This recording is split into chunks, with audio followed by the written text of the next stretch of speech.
गेल्या एक 8-10 दिवसापासून बीड मतदारसंघातील सर्वसामान्य जनतेच्या एक भावना होत्या आणि त्या भावना प्रसारमाध्यमातून, फोनच्या माध्यमातून किंवा इतर माध्यमातून आमच्यापर्यंत पोहोचत होत्या की ही निवडणूक ताईंनी लढवावी आणि ही मागणी ताईकडे पण होत होती आणि आमच्याकडे पण होत होती। ही मागणी आम्ही लोकांना सांगत होतो की आपण भाजपचे घटक पक्ष आहोत आणि भाजपने या ठिकाणी उमेदवारी डिक्लेअर केली आहे, त्याच्यामुळं आम्हाला निवडणूक लढवायची नाही। तर त्यावेळेस लोकांनी आम्हाला असा पर्याय सुचवला की तुम्ही महाविकास आघाडीकडून निवडणूक लढवावी आणि आम्ही नाही, आम्हाला भाजपबरोबर राहायचं आहे। परंतु लोकांचा जी रेटा आहे हा माननीय शरद पवार साहेबांपर्यंत गेला आणि शरद पवार साहेबांनी आम्हाला विचारणा केली की महाविकास आघाडीकडून आपण निवडणूक लढू शकता का, आणि ताईला अशी विचारणा झालेली आणि या संदर्भात जे आमचे शिवसंग्रामचे प्रमुख कार्यकर्ते आहेत या कार्यकर्त्याचे काय विचार आहेत आणि याच्यासाठी आम्ही आज ही बैठक लावली होती। या बैठकीमध्ये कार्यकर्त्याच्या भावना अगदी तीव्र आहेत की आपल्याला पुन्हा ही संधी येणार नाही आणि या ठिकाणची लोकसभेची निवडणूक ताईंनी कसल्याही परिस्थितीमध्ये लढायलाच पाहिजे अशी आज कार्यकर्त्यांचा सूर होता।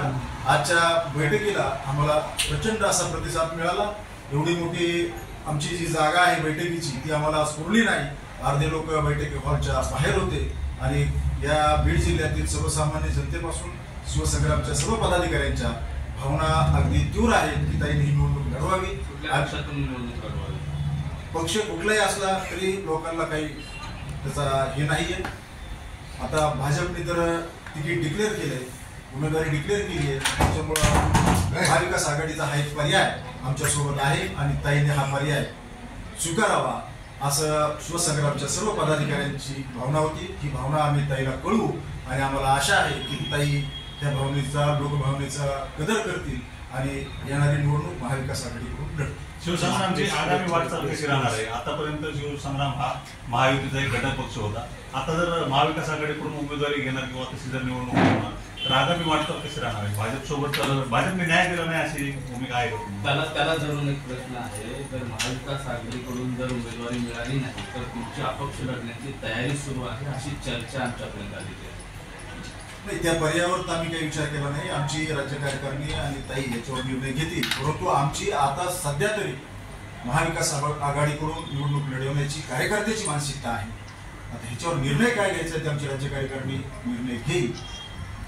याच्या अगोदरही आम्ही युतीचे जे घटक पक्ष होतो, भाजपचे घटक पक्ष म्हणून आम्ही काम केलं, आम्ही इमाने इतबारे काम केलं। युतीच्या त्या काळातही आम्हाला विधानसभेच्या 3 आणि विधान परिषदेच्या साहेबासाठी एक 4 जागा आम्हाला त्यांनी दिल्या होत्या, परंतु साहेबाला विधानसभेला भाजपनी, विधान परिषदेला मागच्या ज्या निवडणुका झाल्या त्याच्यामध्ये साहेबाला डावललं होतं, त्याचं शल्य कुठंतरी शिवसंग्रामच्या पदाधिकाऱ्यांना आहे।